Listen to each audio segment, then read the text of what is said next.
clean. Smoke a sack, keep a mag, sippin' lean. Fuck a bang, bring it back, do it clean. Smoke a sack, keep a mag, sippin' lean. Fuck a chill, pop a pill, make a scene. Sticky racks, sunny bands, off my jeans. Toast cherry, walk the must get dizzy. I came from my kidneys and I'm trapping like I'm Whitney. Yo, bitch with me, nah boy, she ain't missing. Hola, who you dissing? I say hola, got my pleasy, bang.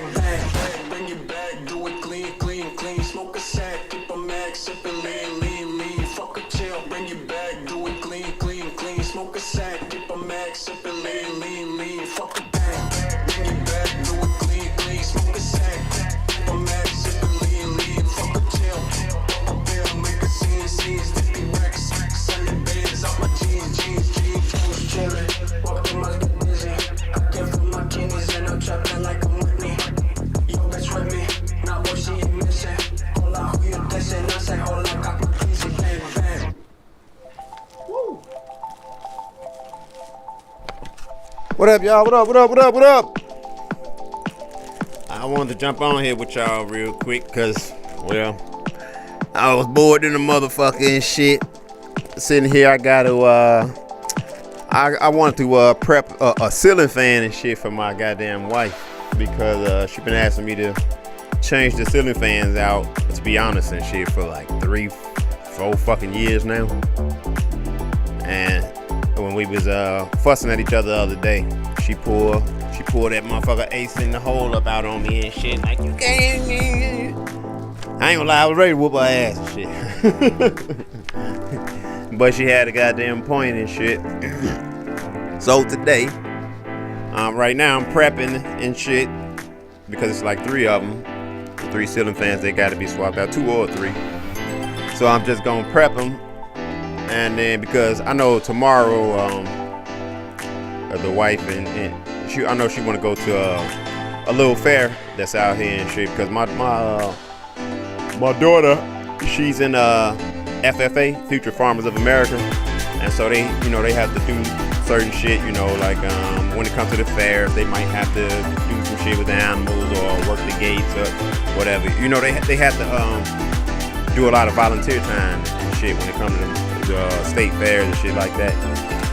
So, but our family be getting like discounts and shit on that shit. So I know the wife and kids gonna probably be doing that tomorrow. So that'll give me, it'll make it real easy for me to swap the fans out. That way I could just shut the main power off, swap them bitches out, and be done and shit. That should be done over with in what, 20 fucking minutes, 30 minutes and shit. You know me, I'm one of them dudes that's always trying to, like, I don't know, streamline some shit. I don't like wasting time because I don't have a lot of time. That's why it is so hard to get a lot of this shit done, in regard to podcasts and live stream. That's why I just live stream all the time, because it's so much fucking work to be trying to do recordings, doing editing, and that's just that part of it. People don't understand that everything that I got going on here is me, is mine. This is my shit that I'm doing. I ain't got no team, ain't no motherfucker behind there operating nothing, ain't no motherfucker doing ain't no. This is my hard motherfucking work, my learning and shit, me figuring it out on my own. How do you do this? How do you do that? How do you, I was telling my wife earlier, I was trying to have me help me look up and try to learn faster ways with getting my system up and running, because probably shouldn't be saying this shit on the thing, but but I jailbreak my motherfucking MacBooks and shit like that. And when you jailbreak your MacBooks, every time they do a update, I have to go behind it and install what's called like the root patches and shit like that. And all this process and shit, because Apple want to roll out a fucking update every other day. You know what I'm saying? So, and that process, man, that shit, sometimes that shit could take anywhere from fucking 30 minutes. That's just getting the motherfucker on. That shit could take anywhere from 30 minutes to 2 hours, depending on like what's got to be added and removed and shit. And I'm not a coder. I don't know shit about coding. I know how to copy a code. That's it. But I don't know shit about code. And if you go copy a code, and if you mess up one fucking character, that shit will fuck everything up. Now you gotta go back and try to play detective with the codes and shit, trying to play what's different, and this code might be, goddammit, who knows how many goddamn characters and shit, you know. But so if you're not like in that world, you're not gonna understand like how fucking difficult it is. Sometimes I be wishing, like, I be thinking to myself, like, man, I should have just plugged a webcam into my laptop and just did shit. Fuck it. But I ain't gonna lie. I mean, I'm a super consumer of like information and like knowledge and shit. I don't like to use the word knowledge. We're not gonna say knowledge. That's a pretty big word, pretty deep word. I'm a consumer of like information though. You know, if it's something that's confusing to me, I want to find out. Actually, I was sitting up here a few minutes ago, man, listening to this fat, sloppy ass snow roach, what's his name? JB Pritzker. I don't even know that nigga name. Can I ask y'all a question, right? And this is like to just normal folks, to the voting class, because as much as I might talk politics, I 100% guarantee you I ain't never voted a goddamn day in my life. And I'm gonna be honest with you, right now as I'm speaking to you, I don't have no intention to. Why the fuck would I vote into a system that I don't believe in? How could I then come back and talk shit and complain about the said system if I'm participating in said system? That's just common sense. But I know that a lot of folks, you know, we don't tend to use our common sense, you know, and that's because we always being swung left and right. You know, our emotions are all over the place and shit, man. Speaking of emotions, all over the place, man. Let me show y'all some shit. I got back on this one. We can Shut up, see fat fucker. I want to try to show y'all this motherfucker thing, man. I didn't watch the whole thing, but I watched half of this fucking documentary today because a lot of the information I had knew already because I had looked into this case a while back and shit. But man, let me show y'all some shit, man. If you don't watch anything, you go watch this motherfucker. Don't just take classes. Shut up. Take charge. Start your comeback today at PurdueGlobal.edu. Gotta let this shit pass, so I gotta rewind and shit. I gotta go to the dude channel, but they show a billion commercials and shit nowadays. Come on, man. Dreaming of your perfect family trip? Who are you? Honey, Priceline's AI travel assistant. How about Pico Resort? Free breakfast, zip line. Done. Phone slipped up. It's all court.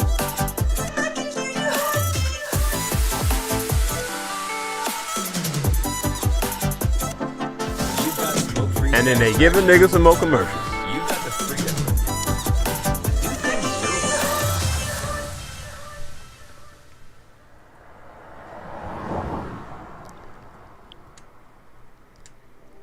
Okay, that's the name of it. Y'all can't see because this monitor in the way right here and shit. I said I was gonna move it, but I kind of like it right there, even though it blocks some of y'all vision. I can fix that though. Just bring the monitor in some, but why do that? Gay shit. Anyway, man, there's this documentary on YouTube. It's called Exposing Epic Judicial Deception. The Trayvon Hoax. I guess this episode is called The Witness. Man, this is what I'm trying to tell y'all, man. Man, they lied to us and played us so motherfucking hard in that Trayvon Martin case. Man, they played the shit out of us in that Trayvon Martin case. If you black and you listening to this, I promise, man, go back and look at go back now that all the hoopla and shit done died down. Go back and look at what really went down in the Trayvon Martin case. Let me say this first and foremost. I want to say this and shit. Trayvon Martin his mother was a fucking failure. I don't give a fuck who don't like it, who feel whatever they way. His mother was a fucking failure and a problem. But worse than his mother was his bitch ass daddy, who was a fucking failure. Congratulations, nigga.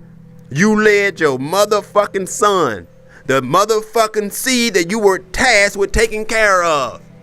Your son is in the motherfucking dirt, you goofball clown ass nigga. And you still here. You just old and washed up. Big crip, dumbass niggas. On the real. But I implore anybody who was emotionally invested in the Trayvon Martin case, man, go watch this documentary, dog. We got played, man. That motherfucking Trayvon, that nigga was out here thugging like us, man. This nigga selling guns, lean, all that shit. You know how they say he got caught with the pack of Skittles? I don't know why ain't nobody think about that shit. And the Arizona and shit. That was his motherfucking thing, boy. That was his flavor. That boy finna go get lit. But that ain't got shit to do with what was going on with that case there. The fact of the matter is, man, he beat the fucking brakes off George Zimmerman. Shit, if George Zimmerman ain't shoot that motherfucker, he wasn't gonna survive. On the real shit, we'll be talking about the Trayvon Martin prison case and shit. And man, Trayvon Martin beat the brakes off that man and went for the man gun. The man had forgot he had his motherfucking pistol on him and shit. He was busy getting his ass whooped. Neighbors had came out and seen him getting his ass whooped. Yeah, man, it was all kind of witnesses that we did not get to hear about. But watch that documentary, you gonna hear from them motherfuckers then. It was a whole lot of shit. George Zimmerman, the motherfucker who they basically tried to paint to us as a racist white man, the motherfucker literally mentored black kids who didn't have a dad. You can't make this shit up. You can't make this shit up. A motherfucker who was actually out there trying to do something for young black men who don't got daddies. That's who they did this shit to. That's who they did this shit to. Do y'all remember that big back rhinoceros looking bitch that they had on the stand that they was talking about, Trayvon Martin girlfriend? I was sure thinking like, God damn, boy. Fuck, you couldn't do no better. I'm talking about that bitch looked like Big Worm. The Big Worm bitch they had on the stand. Her name was Rachel Jontel. Guess what? Nope. I'm not even sure Trayvon even knew that bitch. On the real. Well, he did know her, but not really.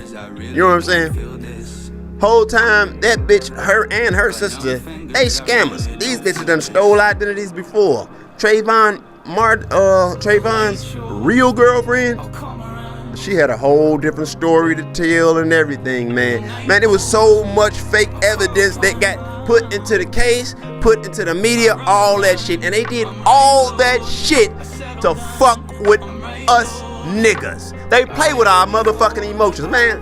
That's why I be yelling all the time about it's 2025, because I don't think it's sunk into too many people's head yet. Think about this shit. It's 2025, and the only thing the left or the Democratic Party can sell to us, racism. That's their magic word. Whenever shit ain't going right for Democrats, whenever shit ain't going right for liberals, I feel like they go into a secret room and they say, okay, it's time to go get our niggas. They use black people trauma and black people emotions as like guard dogs. Go get him, boy.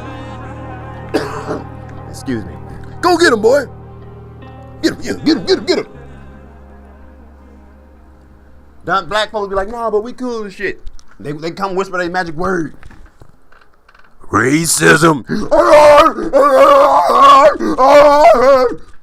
That's what it is. That's how we even got to this point with Donald Trump. And most folks don't even know. I'm gonna go ahead, come out and let the secret out, but I think a whole lot of folks done figured it out by now. I really ain't no Trump fan either. Anyway, I think the motherfucker funny and shit. I like the fact that he's a motherfucking man. He stand up for himself, except when it come to Israel. They got their dick in his back. But yeah, I ain't no motherfucking Republican. I don't give a fuck about a Republican. I look at a Republican, you just as just a bigger fucking dummy as a motherfucking Democrat. Same system, man. Same system. They putting on a show for the American people. Why they steal all our money, kidnap our kids, pump poison into us, and all that shit. They do some of the worst shit in the world and don't do nothing. Y'all heard about that motherfucking Israeli Jew who got swept up in the pedophile ring in Vegas. The nigga get on the phone, make a call. He get let go. He get put right back onto a flight to Israel. A motherfucking pedophile who got caught up in a pedophile bus in Vegas. It was like 7 of their ass. The other 6, oh, they in jail. They going to prison. But the Jew, no, let's put him on a flight. Let's get him up out of here. We can't let the world know that these Jews are motherfucking pedophiles.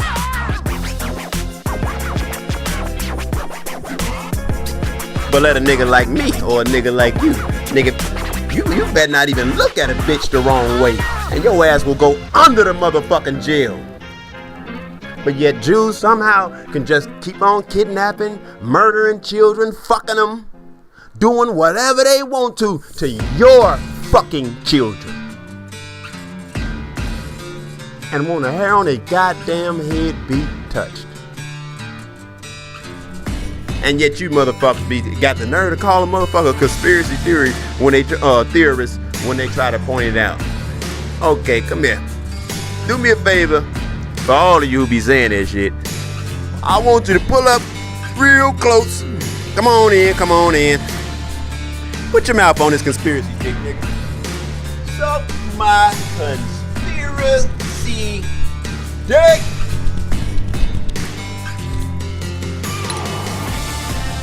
Let your mama get through first. But yeah, man, that shit be blowing the fuck out of me and shit. But yeah, man, it's a whole lot of shit been going down. Barack Obama. Man, that nigga. Black folks, I'm telling y'all now, when they come to get him, don't you fall for that dumbass shit that the left gonna be trying to tell you on TV. Oh, they only doing it because he's black. No, I've been trying to tell y'all for years, Obama was dirty than a motherfucker. I remember the very first thing he did on his way out of office that seemed to slip everybody motherfucking brain cells. He had the fucking White House tapped, wiretapped on Donald Trump. He should have been under the motherfucking prison then. That should have sent off every red flag in the motherfucking world. Who the fuck is this nigga to be wiretapping this bitch? Yeah. Another thing is shit, man. I'm born and raised in Chicago, right?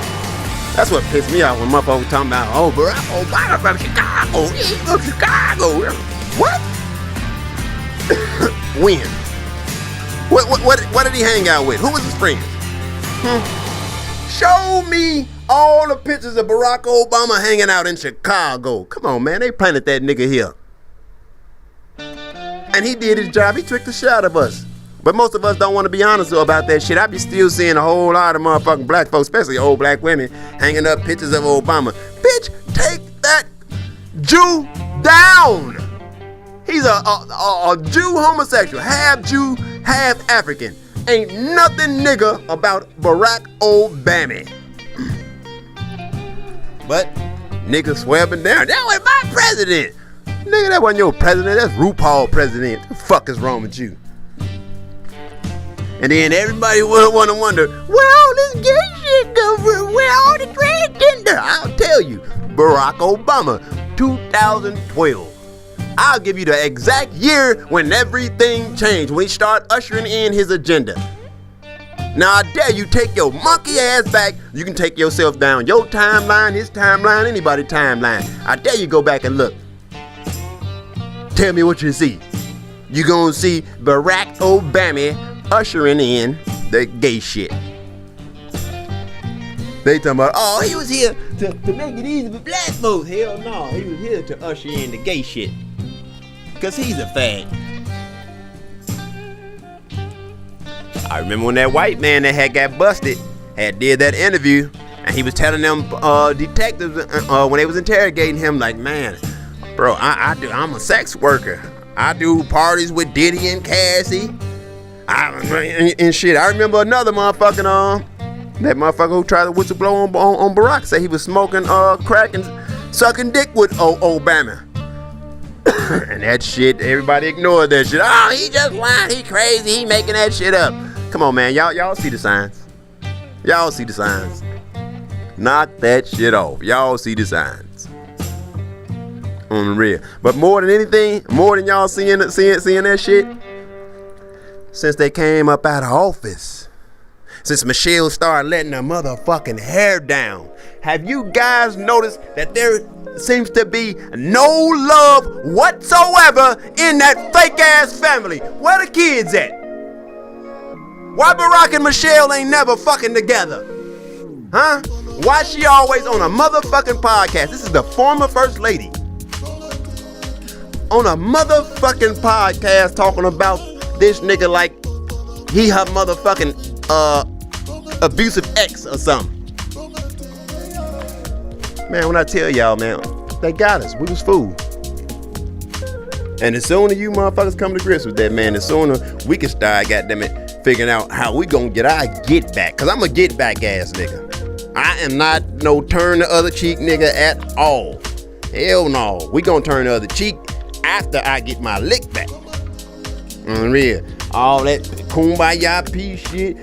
Can't we all get along? Hell yeah, we can. After I get my lick back. Because if I don't want you or nobody else thinking that you can do this shit without any consequences. And right now, that's how I feel about the Democratic Party. That's the way I feel about all of these politicians, whether you're on the left or the right. And that go for the Trumpers and the maggots. Yeah, because I'm MAGA. Hell yeah, let's make America great again, because this motherfucker been fucked up. Thank God Trump doing his thing, though. I gotta give it to him. But he been a little soft, though. Nigga, I want him to be a mo gangster. They always calling him a dictator and all that shit. Nigga, be a dictator. Unreal. What? You ain't gonna win another term, motherfucker. This your second one. Go balls to the motherfucking wall. Unreal. Balls to the motherfucking wall.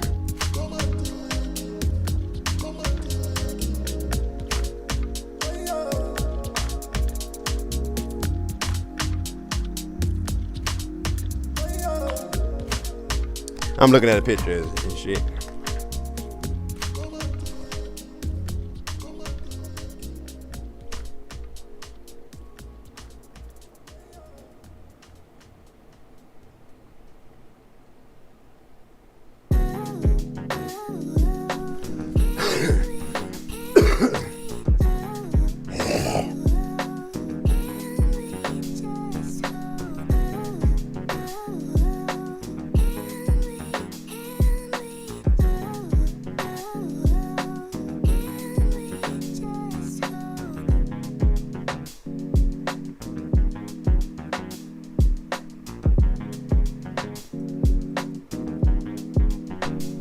You know what?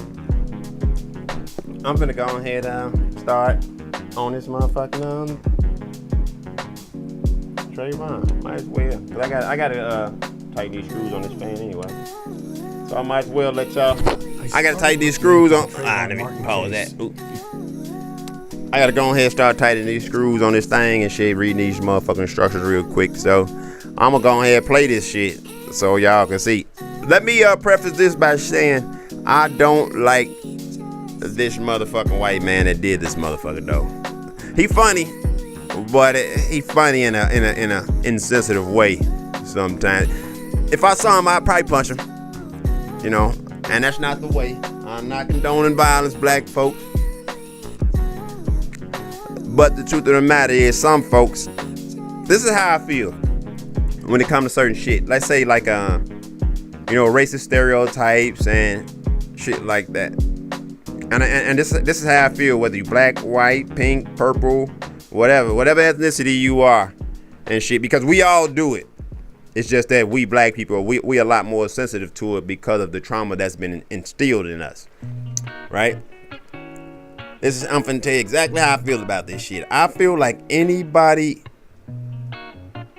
and everybody has a right to say whatever the fuck they want to.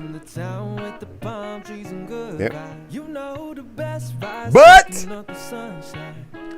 you must deal with the consequence of your actions. So if you know that what you're saying is offensive, if you know that what you're saying is probably going to offend that person over there, and yet you still choose to offend that person over there, then guess what? You're probably going to have to deal with that person over there. And so that's why I said, like, if I saw him, I'd hit him. I'd slap the shot on him just to let him know. Now, I slap the shot on him, not out of anger or nothing like that. But I would just, I want to teach, I like teaching people lessons and shit.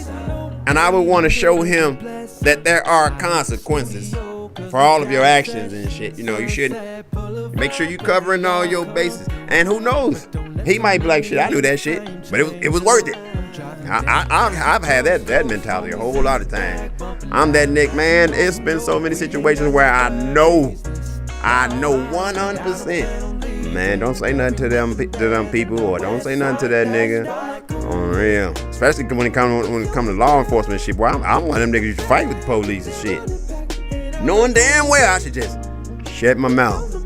Just ignore it, Rob. Don't even say nothing. But it be that look that I got that bug in me to be like, oh, fuck this shit. And I'm gonna say it, or I'm gonna do it. I tell folks that's why I don't go on skyscrapers, because I got that motherfucking man. I'm the intrusive thoughts nigga. I get on that motherfucker and fucking not because I want to die, bitch, but because I want to see what it's like. Shit. My stupid ass, I get on top of that motherfucker and think I can fly. I believe I can fly. But enough of my yapping and shit, man. I'm gonna turn the music down just a little bit. I might mute my mic for the moment too. Maybe not. Hey, you pull me right back when I'm falling off the box then when I'm smoking on it. Yeah, that'll work. And then give you guys some volume over here. And let's get to it. Because of the 2018 Florida governor's race, the Democrat candidate, Tallahassee Mayor Andrew Gillum, interested me because that's the next nigga they gonna try to Obama y'all with. So pay attention. Pay attention. Him, that faggot biracial boy in New York. But he had a surprisingly radical agenda. I want y'all to join me on this mission. Together we're gonna take this state back, flip Florida blue, and flip this country blue in 2020. Gillum shocked his more mainstream Democrat opponents. Andrew Gillum seized the nomination for governor despite being third in the polls just a week ago. And then lost by only a hair to Republican Ron DeSantis in the general election. What caught my attention were comments Andrew Gillum continued to make during the campaign about the shooting of Trayvon Martin. We know certainly in my state the case of Trayvon Martin, in the same state that Trayvon Martin was killed, for wearing a hoodie, quite frankly. Then it became about the Standing Ground Law. We can look no further than I gotta stop for 1 second to address some and shit, because I'm pretty sure that's gonna come up again about this whole hoodie shit. Yeah, it's definitely gonna come up again, because I remember when I was watching this earlier, Bobby Rush sing. And they do some shit. Bobby Rush, he go to a mic and shit, and a whole lot of them, because I remember that was a narrative. Oh, you can't even eat Skittles and wear a hoodie if you're black no more. But they got us, y'all. They got it. I feel for that shit. I was eating that shit up too. I ain't no marching ass nigga, so I wasn't on none of that marching and no justice, no peace shit. Hell no. I told y'all. Y'all believe in justice. Like, see, black folks believe in justice, believe in systems and shit. Even though they know the system ain't, nigga, this system ain't fucking with us. This system wasn't built for us. This motherfucker, this is a Jewish system. And the Jew, last time I checked Jew, the ones who pretend to be Jews, they ain't black. They got pale white skin. So evidently this system is made for people with pale white skin. But like I was saying and shit, they got us and shit, you know, with all that shit. You can't even wear hoodie and sunglasses and all that shit. And I was with all that shit too. I ate it. I bit the bait. Hook, line, and sinker. We all did. We all did. You know, you can lie and say you didn't, but come on, we all did. We was ready to burn this bitch to the ground. Some of us was. The rest of you motherfuckers was busy. No justice, no peace. No justice, no beef. Marching ass niggas. Go get in a band or something. On the real, go get in a marching band or something. Or go be a flagger. Go get paid to march, nigga. All that marching ass shit. I'm just joking. I don't go get paid to march. I think you niggas bitches when I see you marching. That's the honest to God truth. I'm pretty sure the motherfuckers who y'all marching against probably think y'all bitches too. They probably be saying to themselves like, yeah, that's really gonna stop us, nigga. Keep marching. Ooh, please don't march. For real. March and then get Ben Crump greasy ass on TV to beg for some money. Oh yeah, sure. That certainly sounds like you're equal. Motherfucking morons. But yeah, the point I was finna make though is this. Motherfuckers try to act like, okay, look, I'm gonna put on the hoodie and sunglasses. So to give y'all a demonstration of what I'm talking about. Because at the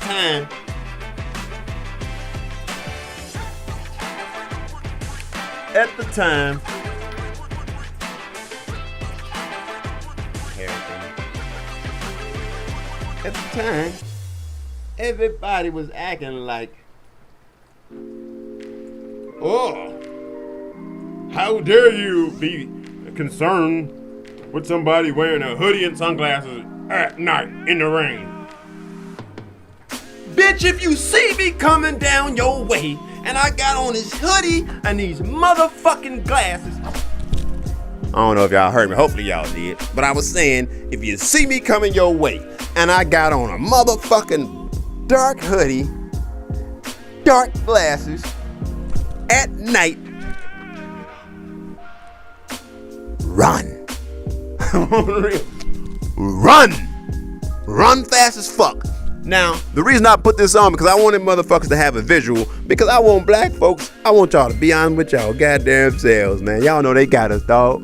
Let's be honest, man. If you seen a motherfucker at night, and Trayvon Martin was over 6 feet tall, a 6 foot motherfucker coming towards you, walking down the street, well, he wasn't going towards Zimmerman, so let's correct that. But if you see a motherfucker at night in a dark hoodie and sunglasses, come on, dog. Your mind 100% is gonna say, dude, on some bullshit. If you got it, nigga, you just flip the safety off. If you keep the safety on. I got kids, I gotta keep safety on the pistol. So when you see that motherfucker, nigga, you getting prepped. Stop. And that shit bothered me, but let me stop talking and yapping. These situations. I'm a yapping ass nigga. And George Zimmerman. And because of standing your ground laws, we would be able to get away with it. I have followed the Zimmerman case closely enough to know that virtually everything Gillum said was wrong. The case had nothing to do with stand your ground. Nothing at all. Everything to do with traditional self-defense. Mr. Zimmerman has made the statement of self-defense. Until we can establish probable cause to dispute that, we don't have the grounds to arrest him. What, I wondered, was the reason for Gillum to bring up Trayvon Martin so much? Doing some superficial internet research, I saw that Sabrina Fulton, Trayvon's mother, was a big supporter of Gillum. He's got my vote. And the truth is, you know what, I'm black. I've been black all my life. So far as I know, I will die black. How did Gillum's racially charged political narrative work so well? I'm not calling Mr. DeSantis a racist. I'm simply saying the racists believe he's a racist. I started to think, Maybe Do it I was believe that true Ron Villains DeSantis of is Colorado racist? Was because of Trayvon 100 fucking percent. Martin. So I started wondering. Am I Who was racist? Trayvon Martin really? 100 fucking And what was percent. Trayvon's true Do I identity? think that you're a I racist? needed to find out. 100 fucking I decided to percent. produce a film about the case and how it affected American politics. In making the film, I got to know. Racist is a bad word, though. I would say prejudice. I think that we all have our own I got prejudice. to know. Ain't no think. We know we all have our own prejudice. We have prejudice within our own social groups. Dark skins, light skins, fat, single, short dude, tall dude. Diamond was on the phone with Trayvon just before he was shot. I uncovered how Diamond was switched for a fake witness. Y'all never seen her in the trial. Y'all saw that big back bitch. A hoax whose consequences have been tragic beyond. They played on us. They played on us. They played on us.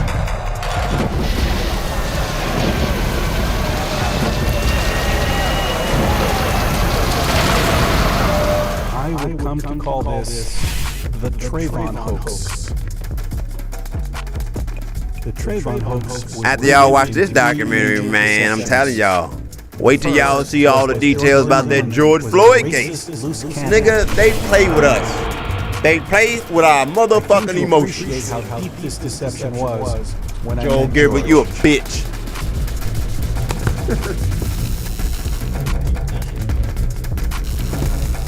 I arrived in Orlando and headed to Sanford. On a cold Florida morning, George met me at a public park on the quiet Lake Monroe. He hadn't done any interviews since the trial in 2013.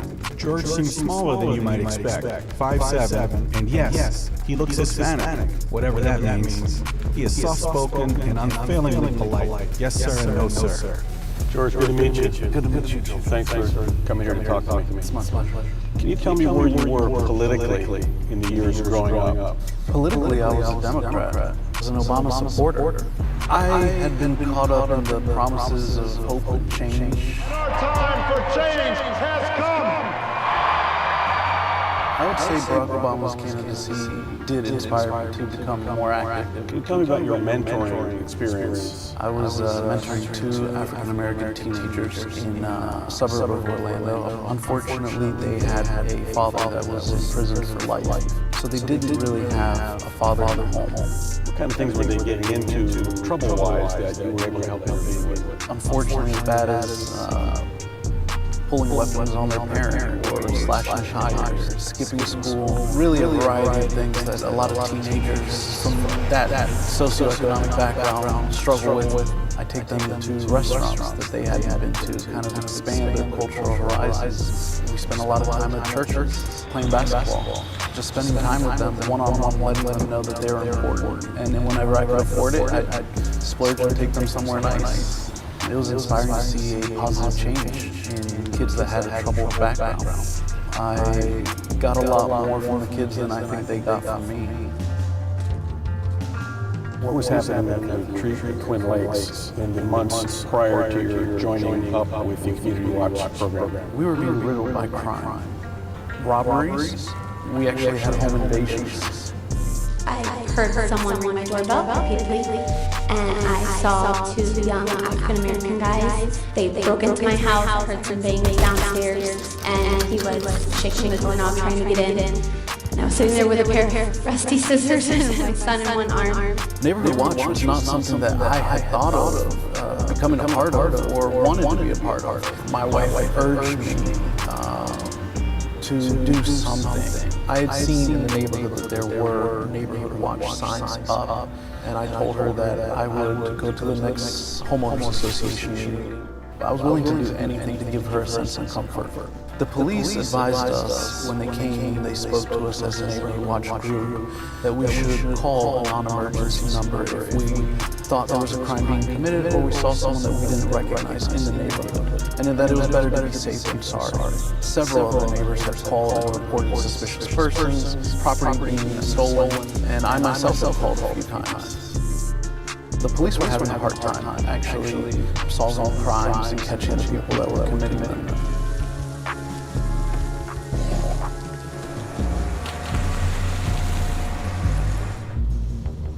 Can Can you describe when you left your house that night and why you stopped your car?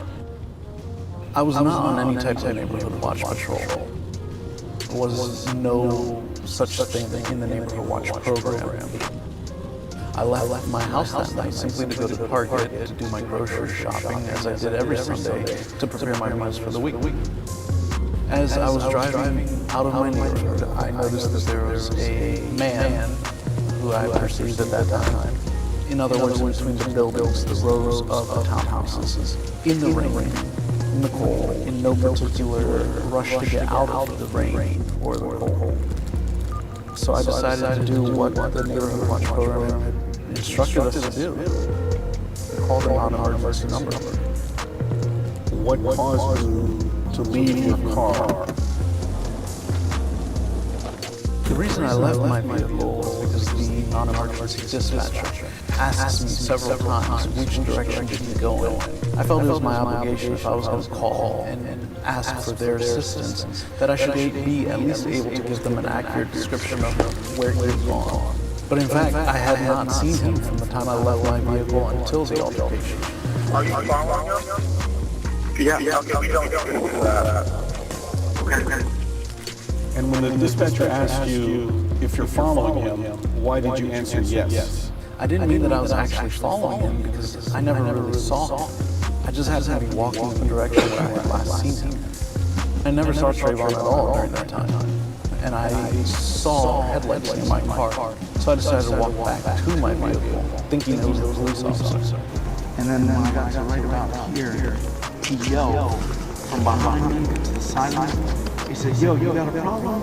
And I turned around and I said, "No, I don't have a problem, man." And he said, "You got a problem now." And then he was here and he punched me in the face. Being over 6 foot tall, he closed the gap between he and I very quickly and sucker punched me and broke my nose. When he broke my nose, I lost my footing. I was disoriented. He pushed me down, somehow he got on top of me. My head was about halfway onto the concrete. My body was mostly on the grassy area.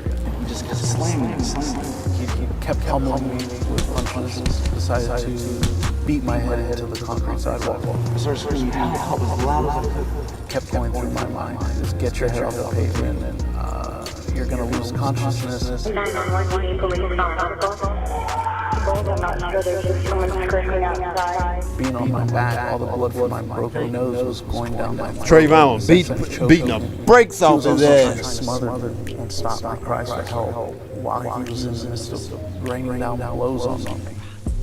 Somebody here opened the door. Trayvon Martin was on top, correct? Correct. And he was the one who was raining blows down on the person on the bottom to Zimmerman, right? That's what it looked like. And he yelled at us, "Stop, stop, I'm calling the police." Even with Mr. Good yelling that he was calling the police, Trayvon didn't stop. He didn't let up at all, continued his attack. And then what did you do to get out of the situation? I had shimmied my body down the grass to get my head off of the concrete sidewalk. It made my jacket ride up my body and exposed my firearm that had been concealed. His arm going down my side, and I grabbed it. I didn't really remember that I had the firearm on me, and I didn't think it would ever come into play. And I just grabbed my firearm and shot one time. After I fired the shot, I believed I didn't even shoot him. I didn't think I hit him. I sat up and he says, "Oh, you got me." I thought he was simply stating that he wasn't going to fight anymore. He knew that I got to the gun before he did. I know you have a gun now. I heard it. I'm giving up. My first reaction was concern for my neighbors. Where did the bullet go? Because of the position we were in, my shot would have gone into one of their bedrooms. And that stunning video takes us right into the police station behind me. What were your feelings initially as to how the justice system would work? I had a great amount of respect and belief in the criminal justice system. In fact, I did a reenactment the day after with the police without an attorney present. I did several interviews without an attorney present. They ain't showed none of this shit to the fucking public. Lie detector test without an attorney present. I believe that the justice system would work. but I still had to deal with the fact that I had taken a life. I was absolutely devastated. He wasn't that much older than the eldest mentee that I had. Yeah, like I told y'all, this motherfucker mentored black kids. I drove to the courthouse, but yet they painted him to us as a racist. During the trial, man, this shit, man. Television trucks from all over the country, even the world. The extensive grounds had room for hundreds of protesters, maybe thousands. I went inside to check out courtroom.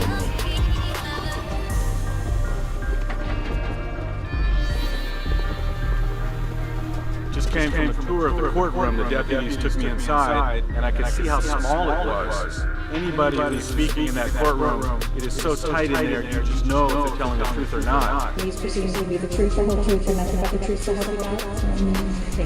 I saw where Rachel Jantel testified. It's very close to the audience. A letter sent to Trayvon Martin's mother, describing what you heard. Did you sign it at the bottom? Yes. What name did you use? Diamond Eugene. Diamond Eugene. The effects of this trial are still being felt throughout the country. It really changed the United States. Can you tell me anything that he might have told you during these final moments that no one knows about? He went face down into the grass, and I heard him say, "Tell Mama Alicia I'm sorry."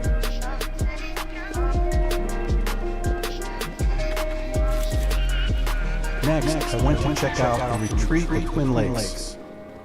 Still thinking about Trayvon's final words to George. Tell Mama Alicia I'm sorry. I had read Trayvon was raised by his stepmother, Alicia's family. You were his stepmother for a long, long time. Yeah, for 14 years. 14 years. Trayvon was about 3 when I met his father. And Trayvon was to our house in my home 90% of the time.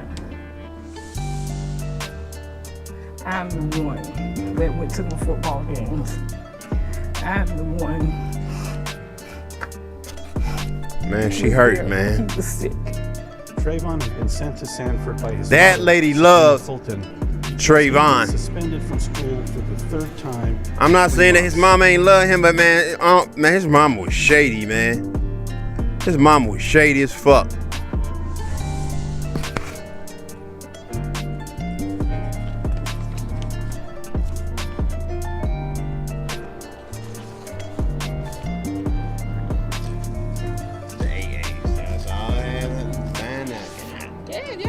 I was not looking forward to this, but I had to come and check it out. I want people to know that he wanted to live with me and his father. What was Alicia Stanley trying to tell the world? Lasagna time. That his mama was unfit. After he saw George, Trayvon could have walked to his father's girlfriend's house in about 20 seconds. Instead, he spent 4 minutes on the phone with his girlfriend and circled back to lash out at George. Why would Trayvon attack someone and refuse to let up? What was going on in his life that led to this terrible decision? I decided I needed to get to know Trayvon. If the media would not tell Trayvon's real story, maybe Trayvon's own words would.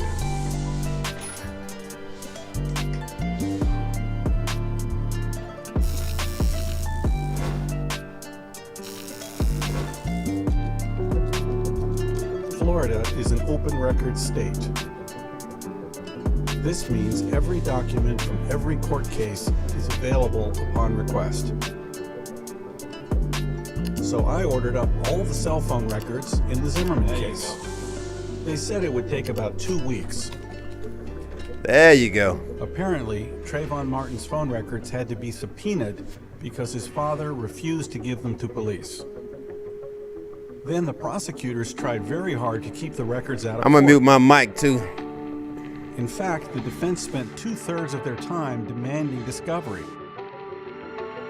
This was hard to understand because that's how Trayvon's girlfriend was discovered as an ear witness. Her testimony that's shown on these phone logs. She completely blows Zimmerman's absurd self-defense claim out of the water. Mr. Martin, on Sunday evening, he had called the young lady.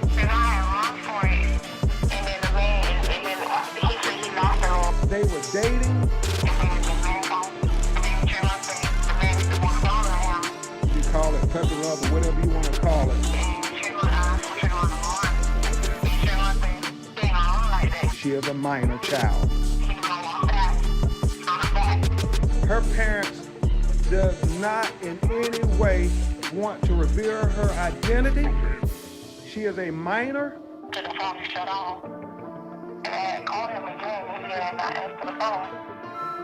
We have all the evidence now. It was an incredible discovery. Within 72 hours of finding her, their detective work paid off. Big time. Barack Obama got on board. My main message is to the parents of Trayvon. You know, if I had a son, he'd look like Trayvon.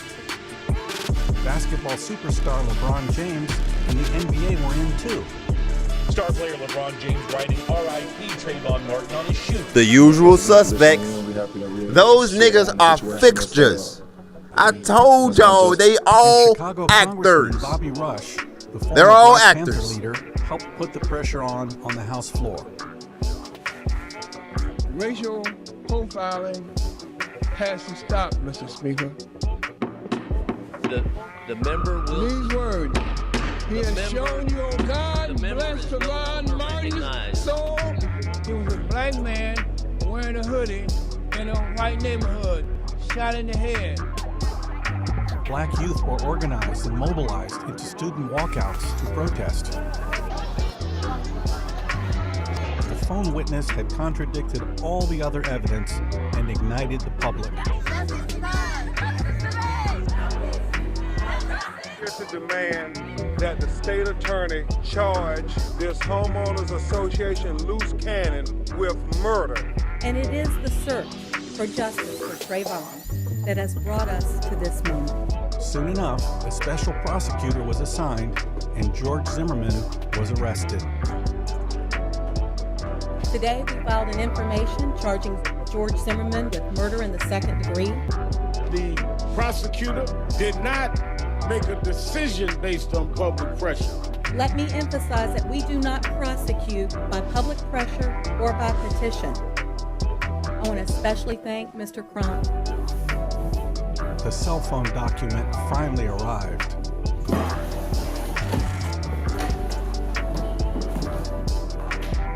It was overwhelming. 750 pages, including over 1,500 contacts, almost 3,000 text messages, and 3,000 photos. It even had GPS coordinates fixing Trayvon's locations. Although massive, I knew I would have to read it many times, and I would learn more about Trayvon than even his friends and family knew. My first challenge, though, was to learn some urban English, starting with the word Nigga. Used repeatedly, it carried no stigma and simply meant dude. I learned jit was child, boo was sweetheart, bae was babe, brew was brother, deuces meant get lost, slid meant tired, G-shit was keeping it real, kush was marijuana, and OG and OB were old boy and old girl, mom and dad. Then there was urban shorthand to learn, like finna, pose, cuz, home, good, dough, and WYA, where you at? I also learned words like God, this, that, with, what, day and now for now. Now I was ready to get down with my bad self.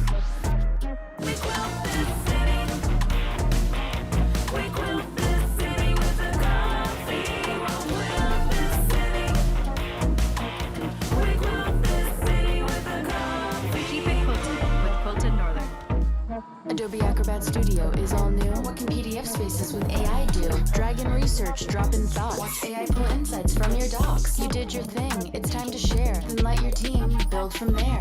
Now you can do that. Do that with the all new Acrobat. UPS, be unstoppable. Amazon, it was the easiest way for me to launch an online shop. They take care of all the logistical things, stuff that I don't really want to work on. Amazon has given me the way to have a business that's really conducive to a healthy life balance. In the fall of 2011, Trayvon's activities seemed to revolve around school, church, and going to the movies with female friends. His cell phone contacts were loaded with images of girls. Girls blowing kisses, girls showing a little skin, and more girls. Closest to Trayvon seemed to be 4 former girlfriends who were somewhat similar, about 5'3", thin, and 2 years younger than him. They all had nicknames, so I cross-referenced their phone numbers and email addresses to locate their Facebook pages to identify them. These included Sunshine. She was Ashley Birch. She would greet Trayvon almost every morning. Good morning, Sunshine. You want to go to Galaxy this weekend? Yeah, if I have money. Daisha Mitchell appears to have been Trayvon's sweetheart in junior high and was now just a good friend.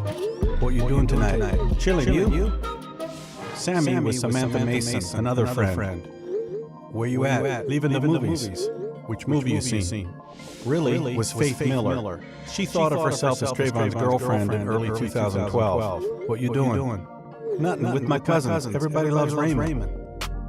Faith was literally the preacher's daughter. Her father was a Baptist minister. Faith seemed like a sweet girl. Faith was in love with Trayvon. Trayvon's text messages with his mother, Sabrina, seemed fairly routine. Please clean up today. My church day is tomorrow. I cleaned up my room. Am I free to go? She planned family get-togethers and communicated typical mom things. As up, soldier, rise and shine. I'm up, Captain. Trayvon sported tattoos of his mother and grandmother, Nana. There wasn't much communication between Trayvon and his father, Tracy. His past couldn't have been a great influence on him.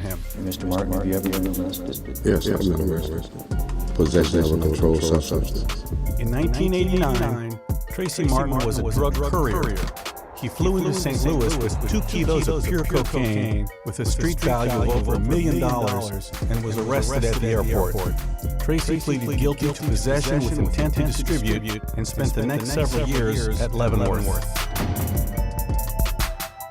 He also had a tattoo on his neck, Crippin' all the time, implying allegiance to the Crips gang.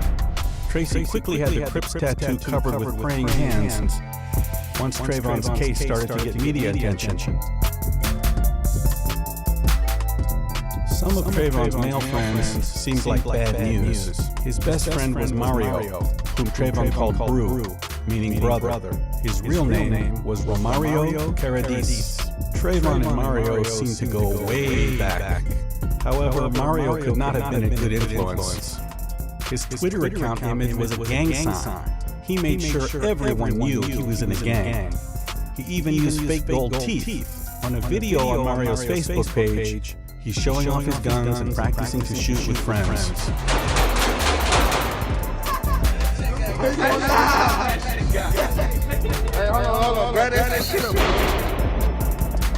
He shot at targets of people. The Miami gang culture was very big and plenty of trouble, and it was all around them. Mario was also friends with Stefan Bramble, another close friend of Trayvon. Trayvon called him Steve O. On Stefan Bramble's Facebook page, I was shocked to see a video he posted smoking marijuana with Trayvon and some underage kids. That nigga Trayvon always got joints for the block. My nigga Trey did love to smoke. Stefan Bramble seems like more bad news for Trayvon. Photos show Stefan liked to drink lean. It's made from codeine or cough syrup and a soft drink to get high. He also smoked a lot of pot and seemed to sell it. And made a lot of money doing it too. The video showed he was proud of it. Stefan Bramble was also into handguns and even machine guns. It didn't seem to bother him that little kids were around. Not surprisingly, Trayvon's 2 closest friends, Mario and Stefan, would later find themselves in trouble with the law. In the fall of 2011, Trayvon's behavior took a sudden, dark turn. His pastimes now included street fighting, drugs, and guns. By this time, Trayvon was using the Twitter handle No Limit Nigga, the name of a street gang. No limit gangster. No limit gangster. After he was kicked out by his mother, Trayvon's friend Ayana Fleming, tried to warn Trayvon, but he wasn't listening. My mom kicked me out. The police caught me out of school. So you just turning into a little hoodlum. Nah, I'm a gangster. Boy, don't get one planted in your chest. I'm scared. You should be. The images and text messages on Trayvon's cell phone showed that Trayvon was heavily into marijuana. He was a regular consumer. Can we smoke one last time? Weed head? I got weed and I get money Friday. Did you know whether or not he was smoking weed? No, I did not. Trayvon's cousin Booby, Stephen Martin, tried to warn him not to deal drugs, but Trayvon wouldn't listen. I ain't your parent, but G shit, throw it away. Why you gotta knock my hustle? The kids call it Skittles or Triple C, but you know it as cough syrup. Like his good friend Stephon Bramble, Trayvon was into lean to get high. The ingredients included cough syrup, a soft drink, and candy. Cough medicine contains dextromethorphan, a dangerous hallucinogenic. Trayvon was trying to score codeine from his friend Mackenzie Bakash. You know, a connect for codeine. I had it before. Just use Robitussin and soda to make some fire-ass lean. Codeine is a higher dose of DXM. A week before his death, his text messages showed that guns and gun dealing were coming into play for Trayvon. Dario was Darius Morrow. On Facebook, he went by D Stacks. You got heat? I got a bill right now for some thigh. A bill was $100, and phi meant firearms. Quay was Trayvon's cousin, Ronquavius Fulton. Money on my mind, constant with this grind. He was in on the gun dealing too. You want a .22 revolver? What shooter? Tell fool I got 80 for him right now. Shooter was brand, and fool meant friend. Were you aware of a conversation about getting a .22 handgun? Objection. No. Would that surprise you? Yes, that would. Trayvon was also dealing guns with his friend, Spoonhead Zach, Zachary Witherspoon. You know somebody with some 38? Yeah, 150. Him finna cop a 38 for a face. Face meant marijuana. In 3 months, Trayvon was suspended from school 3 times. He had a video on his cell phone of street fighting. What you doing? Watching videos on World Star Fights. Trayvon's YouTube channel had videos of fighting and mixed martial arts. Each time he got suspended, his mother kicked him out and sent him to live with his father. Pack up your clothes. I love you, but I think you being with your dad is best. Pack up your clothes now. You never knew that he was being considered for expulsion? No, I did not. This is the first time I ever heard of that. Trayvon's friends were concerned. Why you always fighting, man? You got suspended? I lost the first round, but won the second and third. You ain't tell me you swung on a bus driver. I was watching a fight, and a teacher said I hit him. Stop. You ain't gonna be satisfied till you get suspended again, huh? My mom just told me I gotta move. You had a fight this year? Damn, bro, I got kicked out. You fighting? Suspended, fighting. What you fighting for? That nigga snitched on me. The Urban Dictionary defines snitches as motherfuckers who gets their ass beat up. He ain't bleed enough for me, only his nose. This text exchange sounded too familiar. He had marijuana in his system. I had to wonder if Trayvon thought George was snitching on him for smoking pot. The Zimmerman and Trayvon deceptions would pale in comparison to the greatest deception of them all. Did he have a girlfriend back then before he passed? No. With only 5 days to live, Trayvon was back on the bus to Orlando, texting with his girlfriend, Diamond. Often, their texts were highly sexual. Just got back on the bus. Shit, babe, I missed some sex. You should have been on the bus. Diamond loved to ride. This dick is yours. That you tell me, you should know. Diamond, the girl who stole Trayvon's heart, was different than the others. She was a badass, boastful, confident, and overtly sexual. I am gorgeous, fabulous, sexy, and who will always hate on this diamond because they want what I got. I would like to show you some move. I won't see you so bad right now. How you want me? I want in every way. In February 2012, Diamond's text exchanges with Trayvon averaged 50 per day, and they spoke on the phone for about 5 hours every day, including the last day of his life. Diamond was always getting herself ready for prime time. What are you doing? Taking a hot bath? I want to join. I bet you do. I'm doing my hair now. You already started putting the weave in? Yeah. Text messages between Diamond and Trayvon were often loving. Diamond? Sweetheart. Good morning, bae. Happy Valentine's Day, bae. Give me a kiss. You want to be my ride to die, nigga? Bae. Ride to die meant we are a couple. We ride together and we die together. Whatever happens to me, happens to you, because we stay together. After obsessively rereading Trayvon's text messages about 100 times, as I set out to do, I had come to know Trayvon. And, surprisingly, now I knew Diamond too, almost personally. Shit, I love my duck ass. I knew her vibe, her jive, and her attitude well enough to know that something was very wrong here. Diamond was attractive, highly sexualized, and self-confident in the extreme. Rachel Jeantel was none of this. Did Trayvon really beg to jump into a bathtub with Rachel? Yet Rachel was the girl we all saw at the trial claiming to be Diamond. My name was a lie. That's a name that you made up? That's my nickname. But your last name isn't Eugene. That's my mother. Trayvon's girlfriends were all short, thin, and younger than him. Rachel Jeantel was a year older and outweighed him by 100 pounds. And there was no duck ass. I checked Trayvon's contacts. There was no Rachel Jeantel. There was an entry for Diamond with her phone number used with Trayvon, but no photo. Trayvon often implored Diamond to text photos, and she always obliged. Send me a pic. You got the pic? Yeah. I then went through the 3,000 photos stored on Trayvon's phone. Yet there was no picture of Rachel Jeantel, who was unmistakable. Then I recalled Trayvon often called Diamond Bae for babe. Morning, bae. Be safe, bae.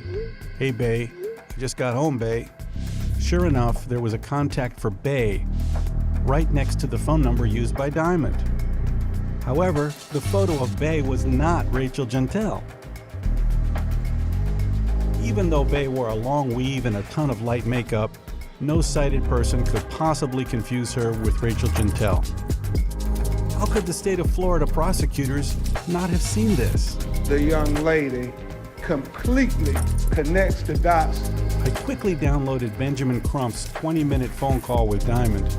That interview was 3 weeks after Trayvon was killed on March 19, 2012. Then I downloaded the recording of Rachel Jeantel's deposition with prosecutor Bernie De La Rionda from exactly 2 weeks later on April 2nd. I selected similar phrases from each interview and compared them, listening over and over. What you doing around here? What you doing around here? What you doing around here? What you doing around here? Trayvon, you like walk. Trayvon, start walking. Trayvon, you like walk. Trayvon, start walking. Their voices shared little. The tone, inflection, syntax, rhythm, and accents didn't match. When you was walking out the store. When you leaving the store. When you was walking out the store. When you leaving the store. Okay, run to your house. I told him to run to the house. Okay, run to your house. I told him to run to the house. Diamond spoke fluidly and with confidence. The terminology was different too. It's his headset lifestyle. Cause the headphones, he might got off. It's his headset lifestyle. Cause the headphones, he might got off. Even the stories were different. It started raining hard. It was not raining. It started raining hard. It was not raining. Next, I decided to listen to Rachel Jeantel's April 2nd deposition. At 6 p.m. that day, Sabrina guided the police to Diamond's house. She knew the address because she had driven the real Diamond home from her house 2 weeks earlier. However, when they arrived at the redacted address, they were sent to a different house where, who showed up at the door but Rachel Gentile. I wanted to know the redacted address and put in a request for the original document. I was guessing the first address was where the real Diamond lived. Could you state your name for the record, please? Rachel Gentile.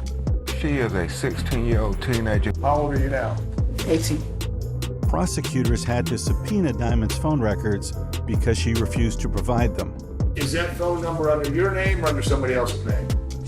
It should be now under my name. See my phone.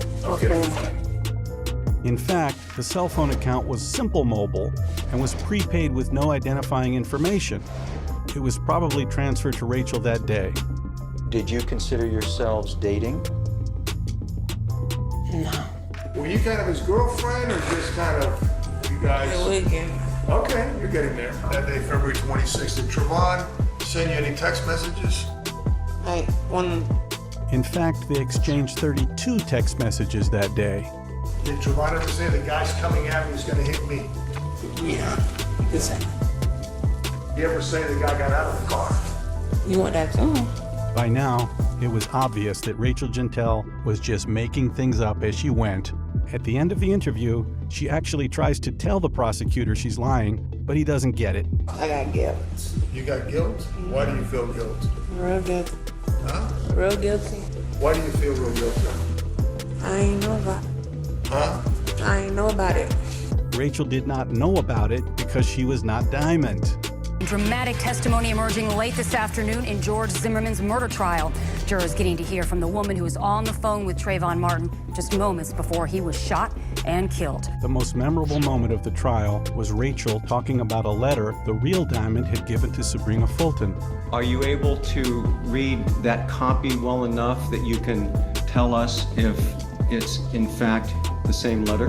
No. Are you unable to read that at all? I don't understand. Cursive. I don't read cursive.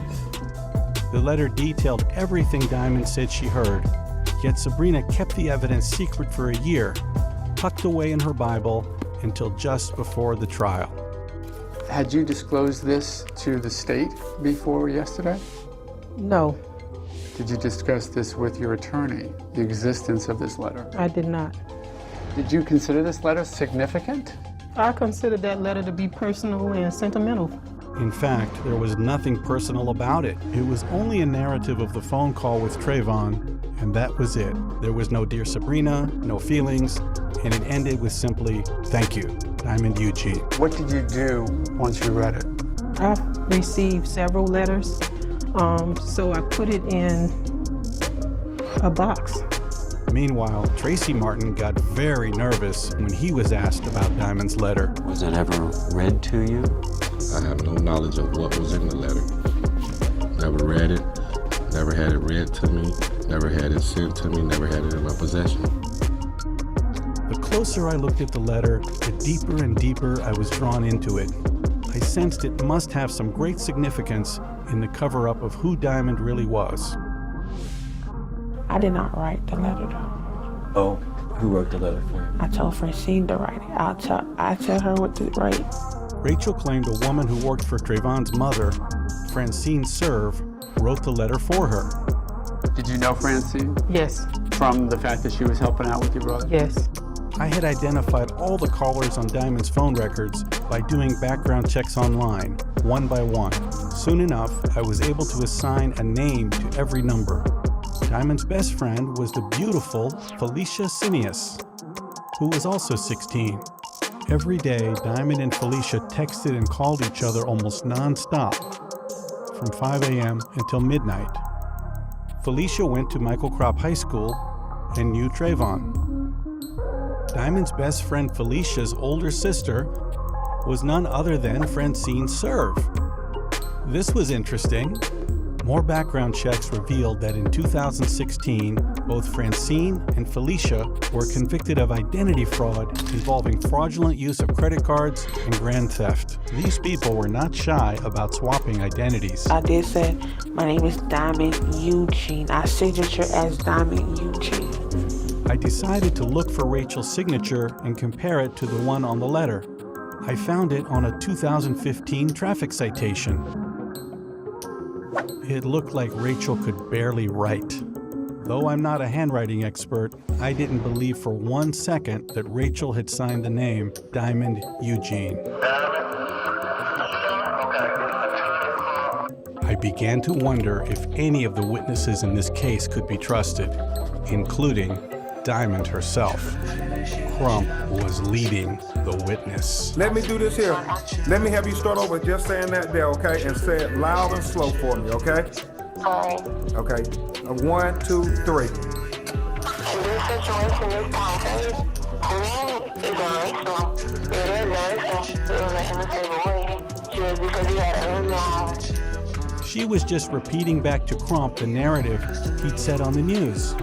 All he had was a bag of Skittles and an iced tea. Say it loud and slow.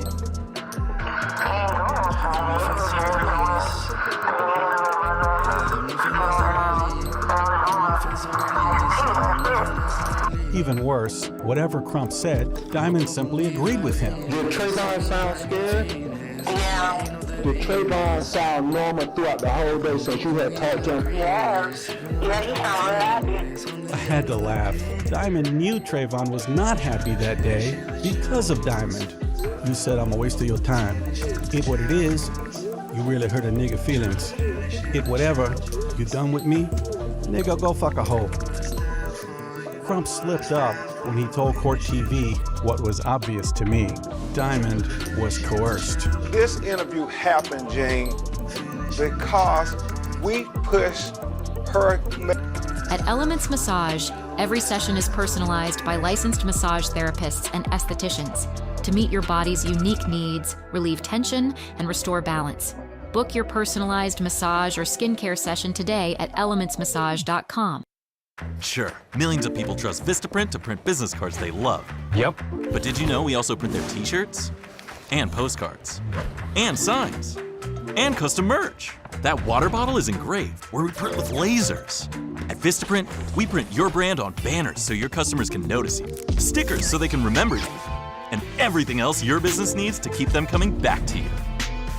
Right now, new customers get 20% off at Vistaprint.com, because if you need it, we print it. Making a statement. For 3 weeks, Diamond was hammered by calls and texts from Trayvon's 2 best friends, Mario and Stefan Bramble. The tag team pressured Diamond with 3-way calls with Felicia too. By the 3rd week, Diamond caved in. How did you locate witness number 8? Mr. Martin got his phone bill and he saw the last person that was on the phone, and it was this witness. Only the media could fall for Crump's story of discovering Diamond. 1, 2, 3. Out of the blue on March 18. Diamond had a lot going on in March 2012. Some calls seemed routine, like fast food. Diamond loved Pizza Hut and Chinese food. She was also concerned about skincare. There were regular calls to financial institutions, a little suspicious for someone too young to have a credit card and calling from an untraceable prepaid phone. There were 21 texts and 6 phone calls with Trayvon's mom, Sabrina Fulton. Good morning, Matt. Hey, good morning, Robin. We've been following this story for a few weeks now. There were 74 texts and 4 phone calls between Diamond and ABC News correspondent Matt Gutman, including calls late at night and early in the morning. There were also regular calls between Diamond and Rachel Gentile, and a call to Benjamin Crump on March 31st, just before Rachel's deposition. Clearing my head after weeks of research, I realized I had just uncovered the most flagrant judicial fraud in modern times. But even with all the phone records, I still could not identify Diamond. Maybe it wasn't accidental. There were over 100 texts missing. Why did Diamond have to be forced to come forward? Why was Rachel Jeantel substituted as a fake witness? And who knew? The George Zimmerman case had started the modern era of fake news and race hoaxes. Had the truth been exposed at trial, the whole course of recent history would have been different. There would be no Black Lives Matter movement. The city of Ferguson might not have blown up. Colin Kaepernick might still be playing for the 49ers.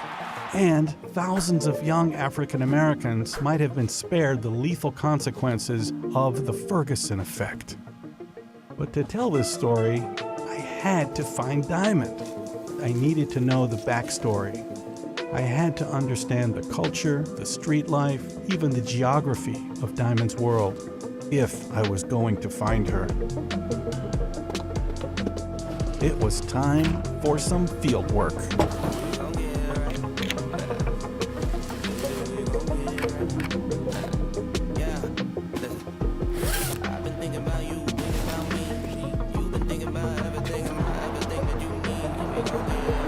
And there was only one place to go.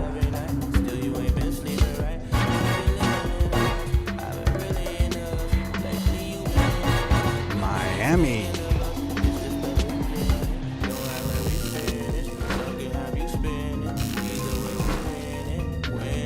Arriving in Miami on a cool, overcast day, I headed for the side of town that is on no tourist map, the East Side. And I'm going to hit a lot of houses where people live, really understand all the people that I've been studying for so long by looking at their neighborhoods, their schools. They all lived in a roughly 4 square mile patch of Miramar, Miami Gardens, and Opa-locka. I wanted to get a sense of the geography and also the lifestyle. The streets were flat, linear, and easy to follow. It would be hard to get lost. The main streets were lined with strip malls. The side streets with old Florida houses, detached, pleasant, each with yards and lots of greenery. No one's idea of a ghetto. Destination is on your left. We reached the house of Sunshine, Ashley Birch.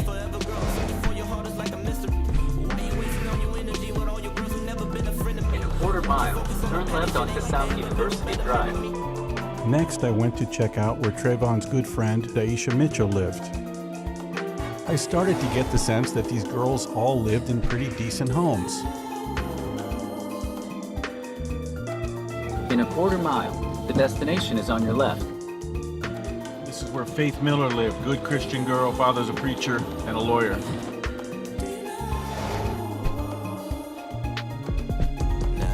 There was a Baptist church van in the driveway. I was surprised to run into the Nation of Islam. You know, we're trying to reduce some of this crime in the community. Y'all like to help us out? You know. I appreciate you, my brother. Thank you. All praise you due to Allah. Y'all have a blessed one, all right? Assalamu alaikum. Assalamu alaikum. Wa alaikum salam, brother. Should blacks consider separation? Hate crimes, blacks are #1 target. Right now we're going to the house of Felicia Cineas, the best friend, where they sent hundreds of texts to each other. This is Felicia's house. Diamond's best friend. So I'm dressed and waiting. This is the house where Trayvon lived for 12 years with Mama Alicia. Say hey, everybody. And the destination is on your left. This is the house where Trayvon lived part-time with his mother, Sabrina. Going to Miami Beach to check out Matt Gutman's condo, the ABC News reporter. Turns out Matt Gutman lives on the island. ABC News has obtained exclusively the last information from the last person to speak with him. It was from this location that ABC's Matt Gutman started texting and calling Diamond, even late into the night. Next, I decided to visit the 4 high schools that Trayvon and his friends attended. I need to go through every yearbook of every high school if I'm going to find Diamond.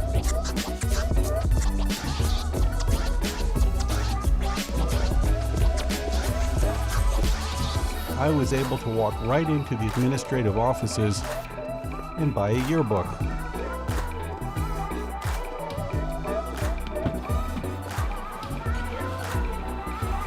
Here it is, Miami Carroll City 2012.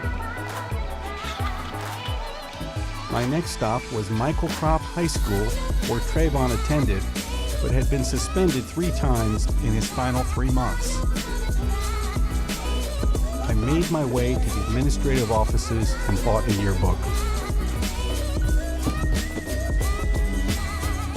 Got it, Michael Crop yearbook. I wondered if Diamond was somewhere in these pages. Big yearbook.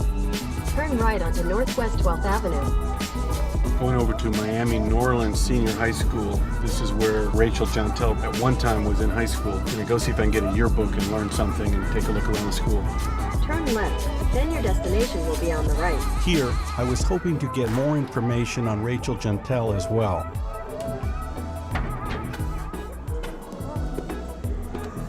I hit it off with someone who told me about Rachel's academic history.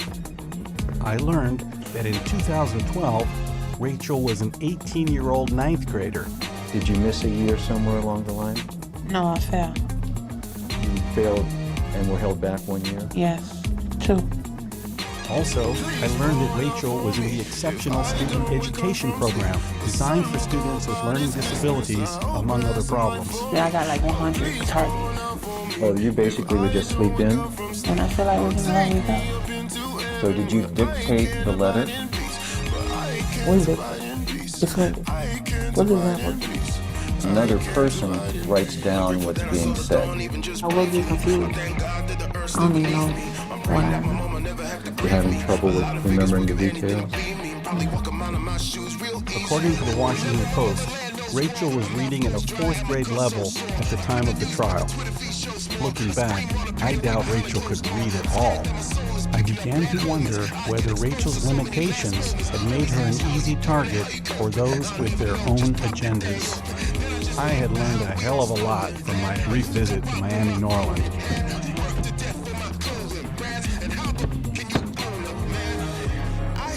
It didn't seem like Rachel was even in school that year. I had one more high school to go. Miramar High School. I go in and try to see if I can get a yearbook, as well as look around the campus. Trayvon had several girlfriends who had attended Miramar, and Diamond could have been one of them. They had a nice cafeteria. Diamond, baby, I hope you're in here.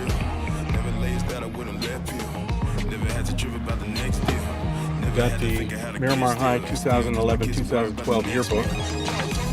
There were thousands of students whose names and class years I would need to cross-check with Trayvon's phone records.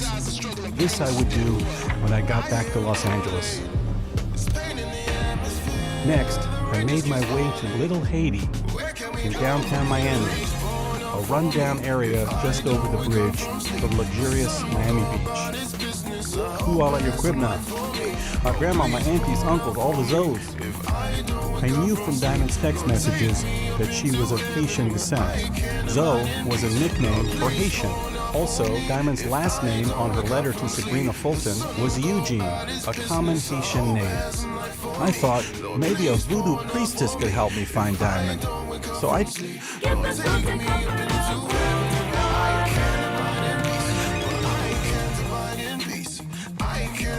Why run when you can lie? Who are you? I'm your glucose. The Rocky Horror Picture Show with the original Brad Majors, Barry Bostwick, the original Magenta, Patricia Quinn, and the original Columbia, Nell Campbell, touring together for the first time for a screening of the original unedited movie with a live shadow cast. All this plus a VIP meet and greet and more. The Rocky Horror Picture Show.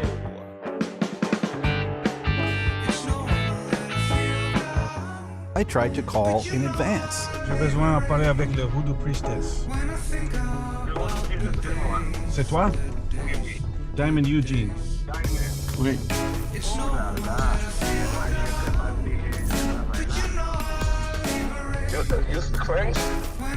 Oui, je parle un peu de français, mais lentement. Je commence à chercher le Pritzker. Merci. Qu'est-ce qui se passe là? Qu'est-ce qui se passe? Non, je ne suis pas police. That didn't exactly work out. It was great to be in Little Haiti. So busy and so colorful. There was Creole music blasting everywhere. It looked like there were no tourists. It would be just me and Haitians. This is what it must be like in Haiti. I walked the streets of Little Haiti to get a feel of the place and the people.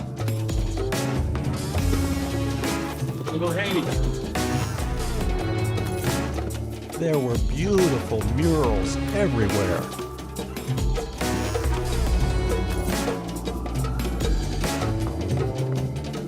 And there it was, right before my eyes. There was Diamond in a mural welcoming me to Little Haiti.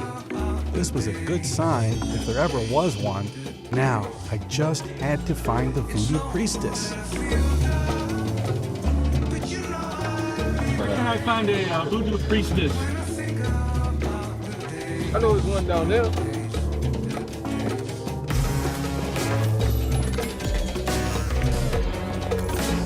Hello, hi. Voodoo priestess, give me some advice. Yeah. No? All right, thank you.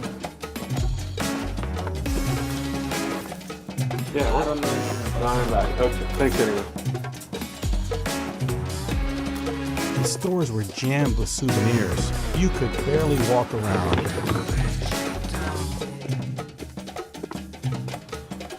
Do they have a priestess here? What is that? They give you like advice. No? Okay, thanks anyway. I thought, maybe if I buy something, people will tell me where to find a priestess. I chose a Haitian spice grinder. Comment t'appelles-tu? Marianne. Marianne, je m'appelle Joël. Oh, Joël. Enchanté. Tu es très sympathique. Je cherche une femme haïtienne. Elle s'appelle Diamond. Diamond. Oui, elle s'appelle Diamond. Tu ne connais pas? Le nom de famille, c'est Eugene. Oh, Eugene. Tu ne la connais pas? Non. Ok. Au revoir, mes amis. No one seemed to know a voodoo priestess or Diamond. You Haitian like that? C'est juste 25. Do they have a priestess in Little Haiti? Are you one? No. No?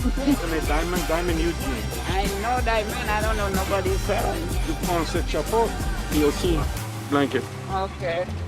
No, I think I go to this 59. Same Second Avenue 59. Second and 59? Uh-huh.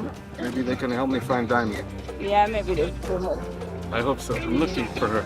Merci. Okay. À tout à l'heure.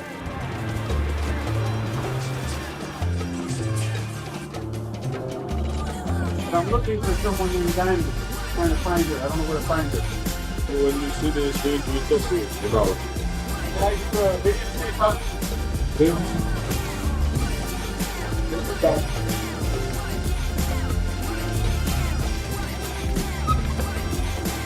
You'd like to find her? I need to find her. I need to find Diamond.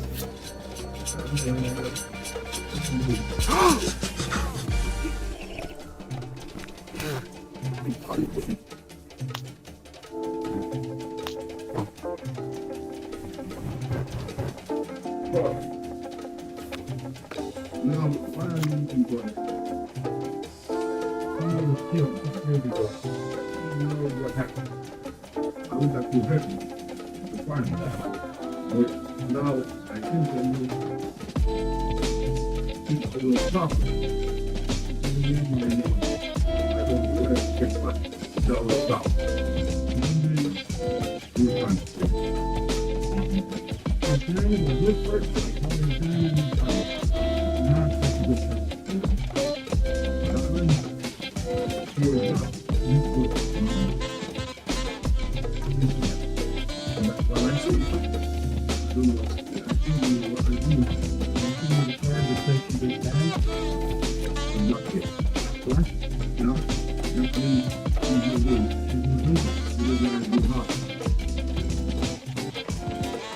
The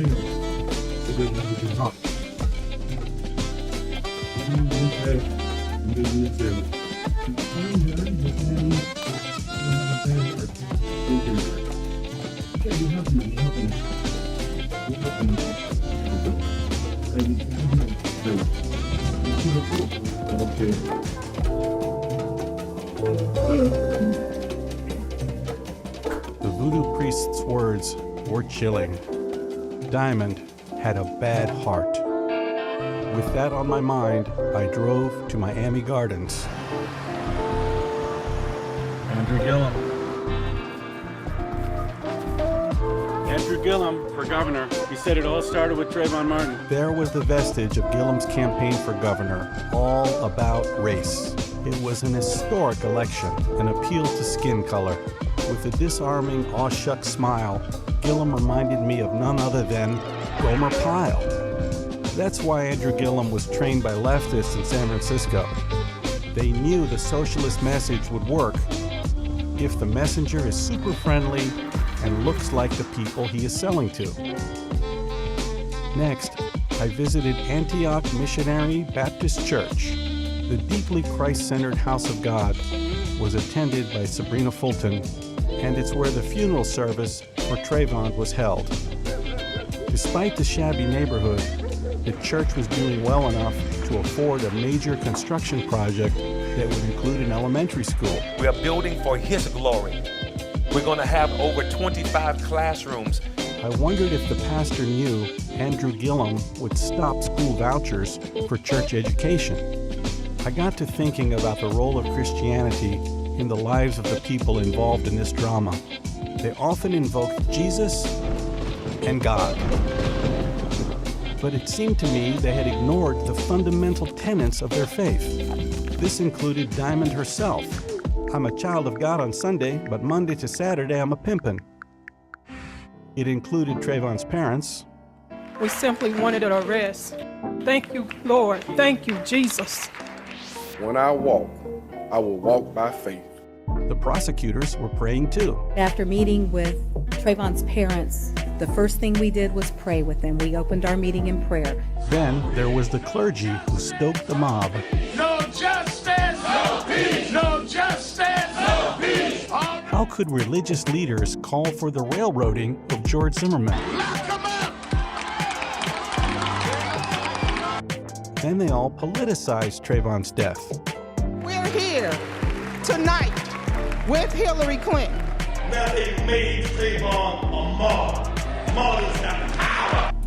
Continue to praise God. Where exactly did Jesus come in? Or God? Weren't there religious principles that would apply to being truthful under oath? Raise your right hand, please. Would you raise your right hand, please? Rachel Jantel never actually swore to tell the truth. Show me God. She just asked God for help. Show me God.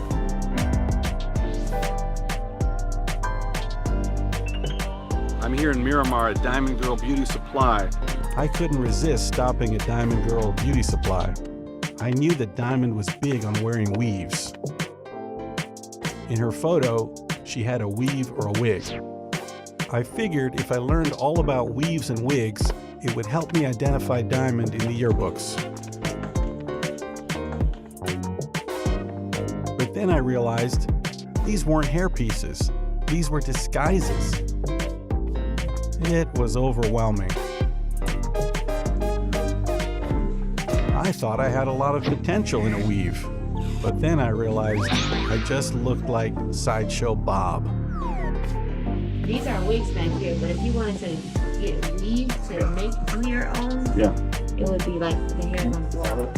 Like, let's say you Well, that's for the weaves, but how much of this do I need to create a full wig? 2 to 3 packs. 2 to 3 packs? Is that a rainbow? Yeah. I like that. So that's one with the bangs, like that, bangs. Now I knew a lot about weaves. I was ready. I had learned a lot in Miami. The visit gave me a much clearer sense of Trayvon and Diamond's world. And thanks to the voodoo priest, I now had a glimpse into the soul of the elusive Diamond. I headed back to Los Angeles to find her.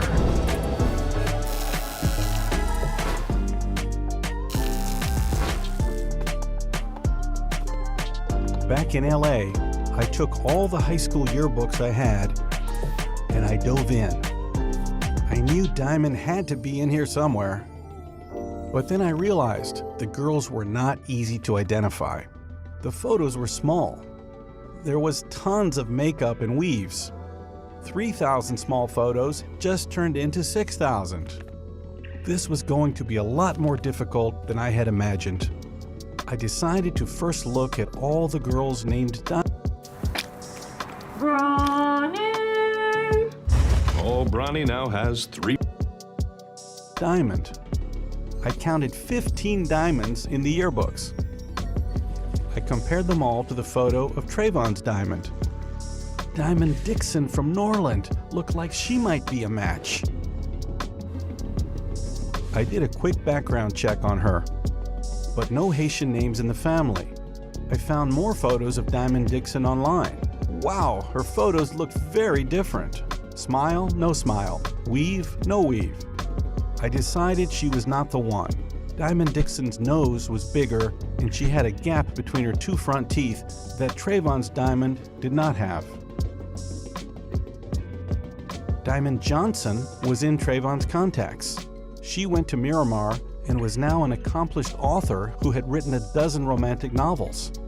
Diamond Johnson was typical of how these girls seemed to change their looks dramatically, often day to day. I called her and asked to buy autographed copies of her books, hoping for a handwriting sample. Within a few days, the books arrived.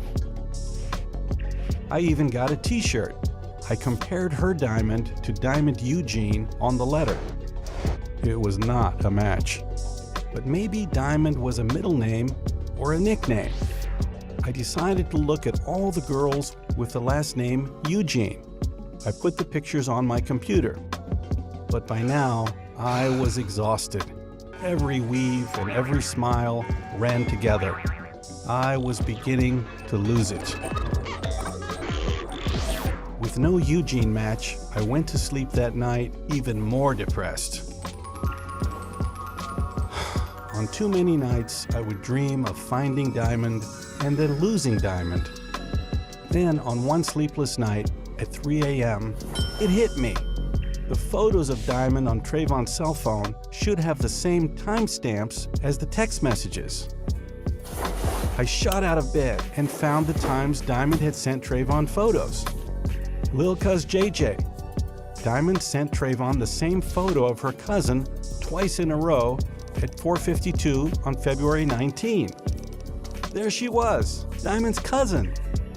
Next, Diamond sent a photo of herself. There was Diamond. At first, Trayvon thought it was the cousin, though. Diamond shot back. "That me, you ass. You don't know how your chick look?" On February 20, Diamond sent Trayvon more photos. "Just from my bae, 'cause he had a bad day. My 2 little friends will make smile." There was Diamond again. Another photo that day, Trayvon labeled February 20 with hearts. Trayvon was in love. Diamond's photos all looked slightly different, but I was used to this by now. Now it was back to the yearbooks to finally identify Diamond.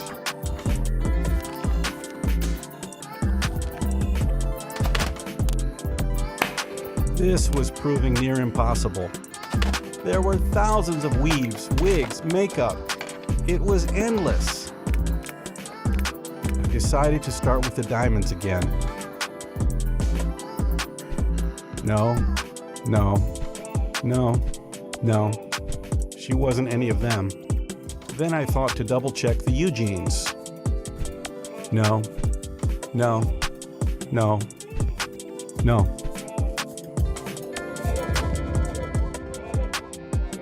Yes!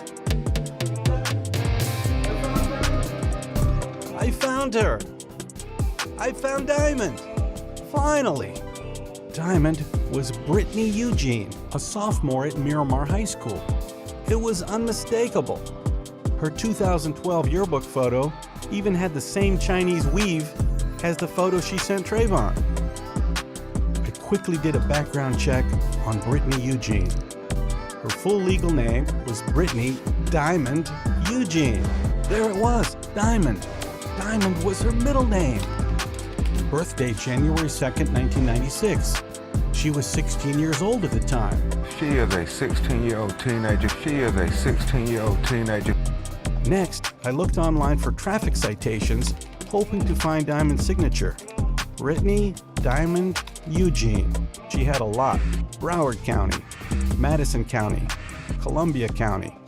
A signed document. Bingo!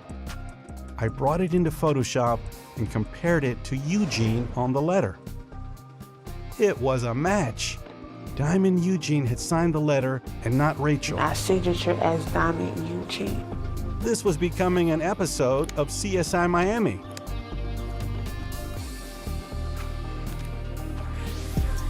Luckily enough, the unredacted document I had requested with Diamond's address arrived. I was so excited. Diamond's address was 2648 Flamingo Drive in Miramar. That was Brittany Diamond Eugene's address. 2648 Flamingo Drive. On April 2nd, 2012, Sabrina directed detectives to Diamond's house to interview her. 2648 Flamingo Drive. But when they arrived, the detectives were sent to a different address.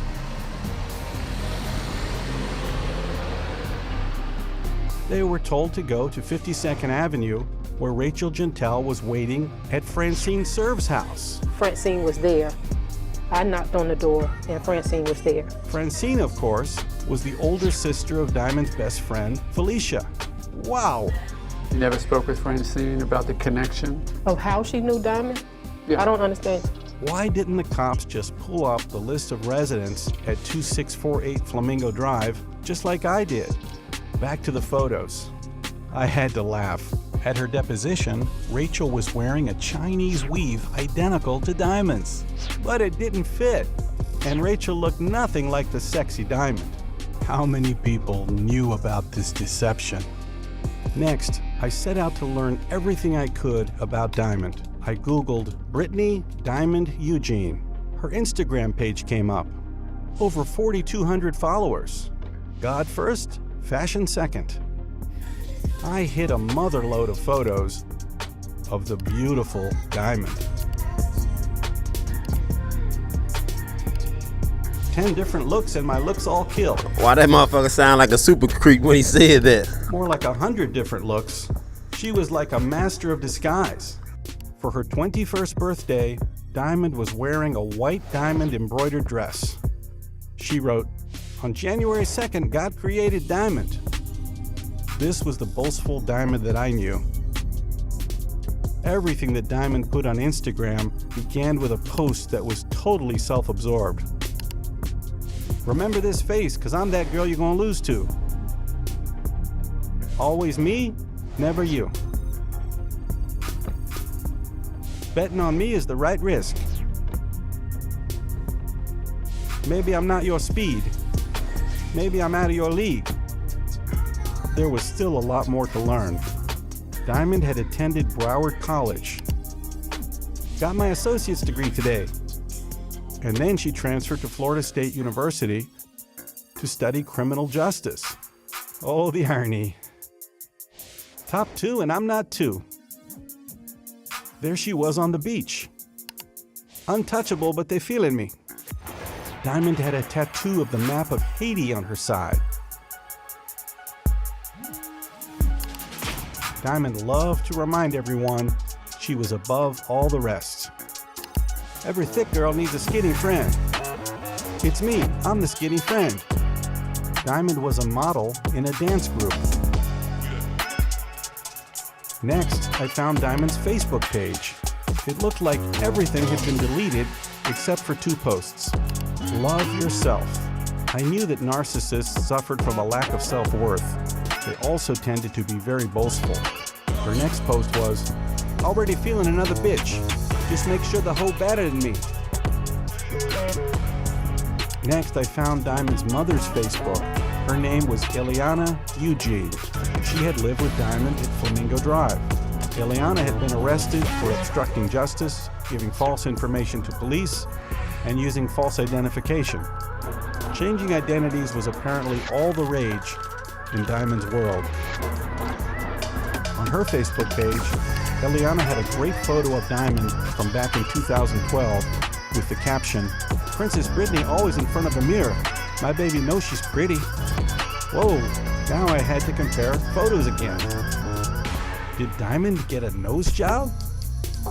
Was Diamond trying to avoid being recognized in case someone like myself investigated one day? From there, I found another Facebook page for Diamond under the alias Tiffany Eugene. There she was, the Queen.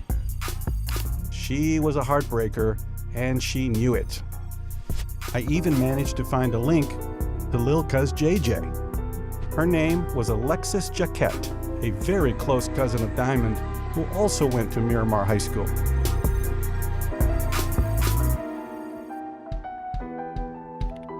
The next stop was Twitter.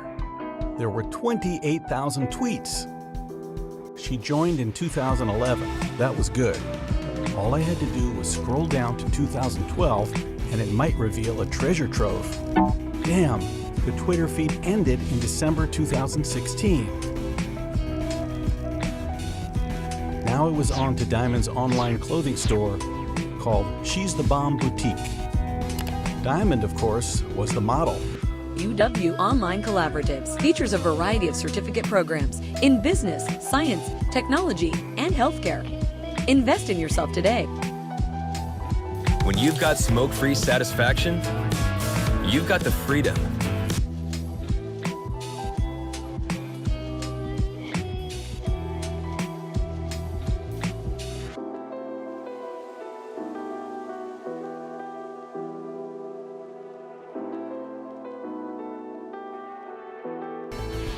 She was selling sexy outfits, showing off her gorgeous self.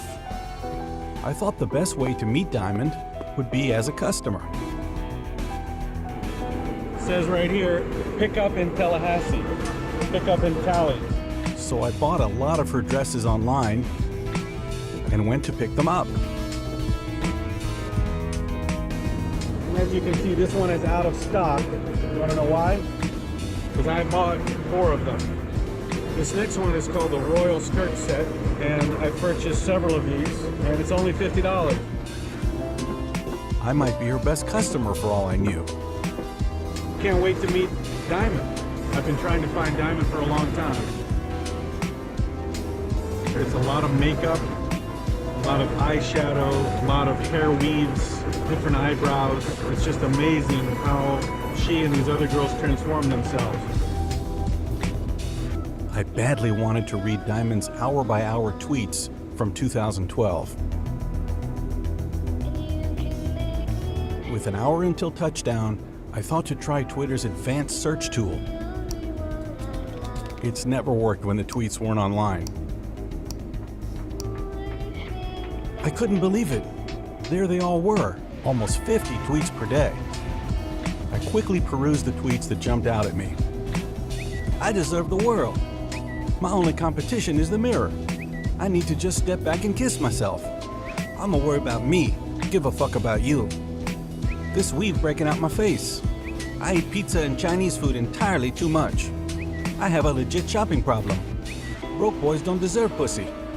Took a hot shower cause I was bored. I want to be a Kardashian so bad.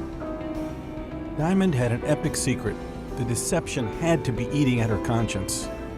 Everything you do in the dark will eventually come to light. Karma's a bitch. Another doozy caught my eye. Ever cheated? Do you regret doing so? Yes and yes. I decided to put aside Diamond's Twitter account until I got back to Los Angeles. It was time to rock and roll.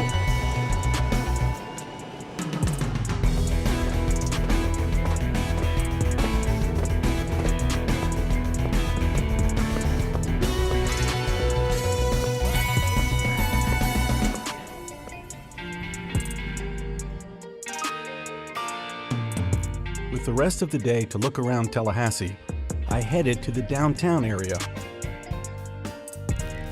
Located on Florida's Panhandle, Tallahassee has the look and feel of a small southern town. It was an un-Florida-like 45 degrees.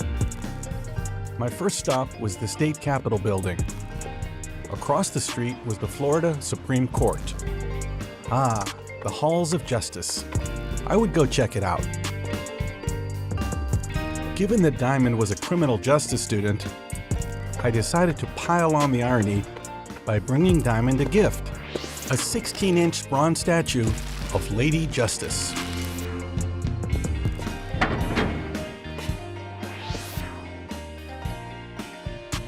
The guards took my picture and gave me some info on the Supreme Court. Any question?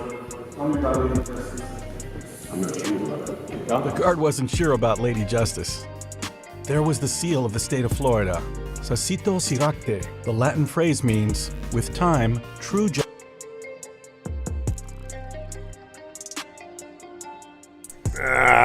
Alright, man. I done had enough of that shit for now, man. I think everybody kind of, I think we all get the gist of it and shit. I mean, they got over on us, man. We got played. It is what it is and shit. You know, I don't say this shit, you know, to like rub it in nobody's face, cause you know, it ain't like it just happened to you. Hell, they tricked all of us. They always playing tricks on us. This is my thing, right? At what point do we say, okay, enough of this shit? You motherfuckers can't be trusted and shit. It's like, man, these motherfucking liberals and Democrats and shit, just to get some motherfucking votes and shit, man, they don't give a fuck who they hurt, who they lied to, who they kill, rob, steal, whatever. And as a culture, as a people, all we do, we just sit back and we take that shit, and then as soon as election time come around, there go mama, there go sister, there go auntie, and them hurrying up to run to the goddamn ballot box to make sure they vote for the latest Democratic lying motherfucker. And my whole thing is, it's like, damn, if a motherfucker did this shit to me once, I'm done. But it's like with black folks, man, it's like these motherfuckers have the ability to lie to us over and over and over and over and over. And that's just lying. Man, these motherfuckers lie, steal, kill, rob, they rape. They do whatever the fuck they can just to get you niggas to vote. Just to get you niggas to lose your mind. They don't give a fuck who died in the process. They don't give a fuck how much is burnt down. They don't give a fuck about none of that shit, nigga. And yet our motherfucking parents, man, the parents, we supposed to be protecting the kids. No, we running to the ballot box to vote these motherfuckers in. I still cannot get over the fact that Kamala Harris had the balls to show up in Chicago with a motherfucking abortion bus. What an abortion bus, nigga. Married to that jughead ass Jew, raising his motherfucking Jew kids. I guess she figured, goddammit, her womb too precious for nigga babies to come up out of her. But yet you motherfuckers turn y'all backs on motherfuckers y'all have known all y'all life for that bitch.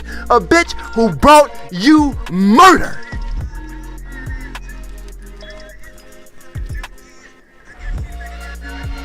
These are things that we gotta think about, man. You know, I be on this motherfucker and shit playing with y'all all the time, trolling and all that shit. But man, don't you ever believe for a second that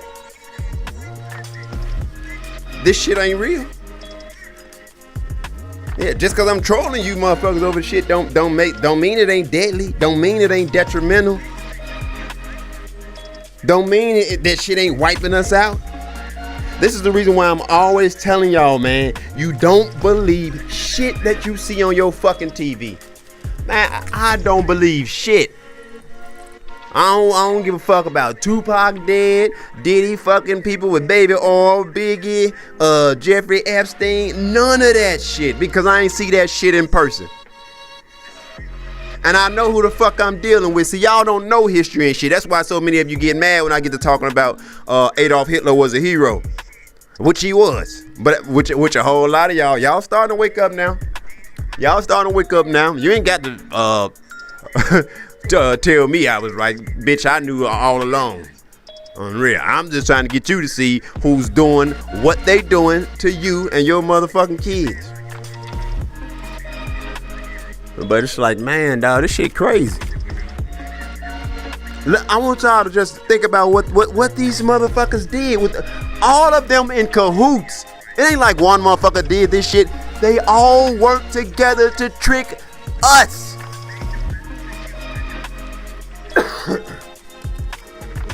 They didn't give a fuck about George Zimmerman, a man who was a real life fucking mentor to black boys without daddies. They didn't give a fuck. They turned us against him. Imagine that shit. These are the things that I want you motherfuckers to think about the next time a bitch nigga like Brandon Johnson get on TV, or that fat Jew bitch JB Pritzker. Know who you dealing with, man. These the motherfuckers that's doing that shit to you. Been telling you the same shit since the beginning of time. Hey, but them white folks over there, they racist. They don't like you. You know what's crazy? Everything that happens good for black folks in America, that shit seems to always happen from the conservative side, from the quote-unquote Republicans and all the motherfuckers who hate niggas so much. They hate niggas so much that they just continue to clean niggas' lives up instead of giving them hands out, telling them that you ain't good enough, nigga. But y'all don't want to have that conversation, man. That shit too much like the truth. Way too much like the truth and shit. So until y'all, you know what I'm saying?